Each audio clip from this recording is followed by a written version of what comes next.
स्वामी जी, अच्छा, brain health के लिए आप हमेशा कहते हैं कि घी बड़ा काम का है। इसके अलावा बादाम, ब्राह्मी, शंख पुष्पी और गर्म पानी, ये सारी चीजें बड़ी जरूरी हैं। तो स्वामी जी जरा एक बार फिर से बताइए कि सर्दियों में ब्रेन को मजबूत रखने के लिए दिन भर का एक सादा सा, सिंपल सा आयुर्वेदिक रूटीन किसी का क्या होना चाहिए? हाँ, ये आपने एकदम अच्छा बताया।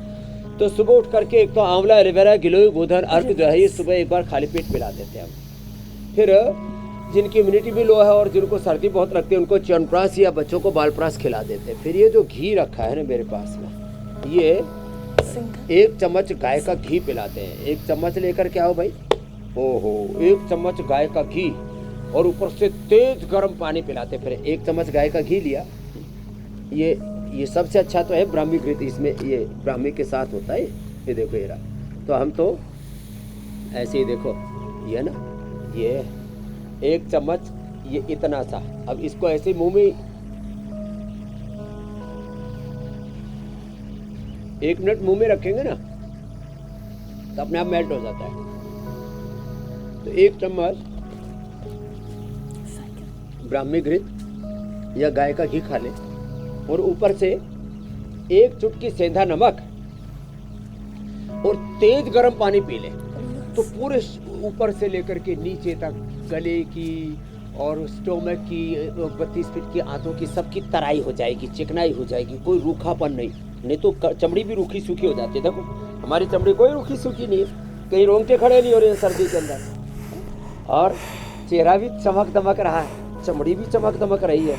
क्या बात। तो चमड़ी के लिए, हड्डियों के लिए, मांसपेशियों के लिए, ब्रेन के लिए, आंखों के लिए, पूरे ओज तेज के लिए गजब है साहब। एक तो फिर सुबह सुबह बादाम, अखरोट, मुनक्का और खजूर, अंजीर, मगज आदि थोड़ा सा भिगोते, थोड़ी सी मात्रा में नहीं, सब मिलाकर के कुल वेट 50 ग्राम से ज़्यादा नहीं होना चाहिए एक हेल्दी आदमी के लिए, सब जितने भी ड्राई फ्रूट्स हैं। और इसके अलावा मस्तिष्क के लिए बहुत अच्छा होता है, जैसे मैंने बार बार कहा, अनुलोम विलोम बहुत अच्छा होता है। ओंकार का चैंटिंग, गायत्री का ओम भूर्भुवः स्वः, इससे तो हमने पार्किंसंस, अल्जाइमर, डिमेंशिया 108 बार शून्य मात्रा से। तो आप घर में ना, चलो बैठे बैठे ये करो, घर में गायत्री मंत्र लगा ही ले, पार्किंसंस, अल्जाइमर, डिमेंशिया ठीक हो जाता है। और या मेधाम देव गणः पितरश्च उपासते तया मां मध्य मेधाग्नि मेधाविनम कुरु ओम भूर्भुवः स्वः तत्सवितुर्वरेण्यं भर्गो देवस्य धीमहि धियो न प्रचोदयात्।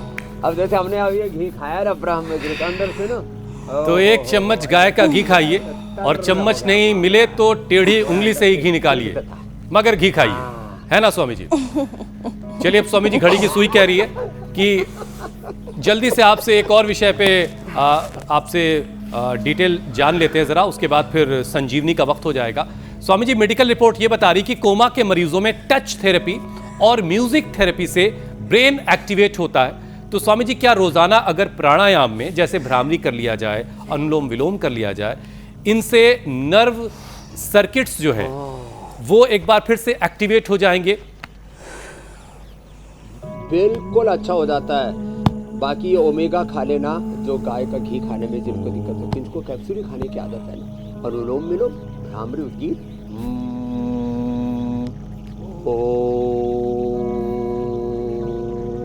बांसुरी, सितार, गिटार और बहुत तरह के अलग अलग जो है इंस्ट्रूमेंट्स हैं, म्यूजिकल इंस्ट्रूमेंट्स। तो कोई भी म्यूजिक लगा करके, कोई भी स्तोत्र लगा करके, श्लोक लगा करके, गुरुवाणी का पाठ हमारे सिख भाइयों के घर में, वेदवाणी का पाठ हमारे मुसलमानों के यहाँ पर जो कुरान की आयतें, हदीस आदि जो गूंजती हैं, हमारे गिरजाघरों में जो प्रार्थनाएं गूंजती हैं, उन सब के पॉजिटिव वाइब्रेशंस होते हैं। और इस पर हमने रिसर्च किया। ये बात कोई अंधविश्वास नहीं है, this is not only faith, this is a science.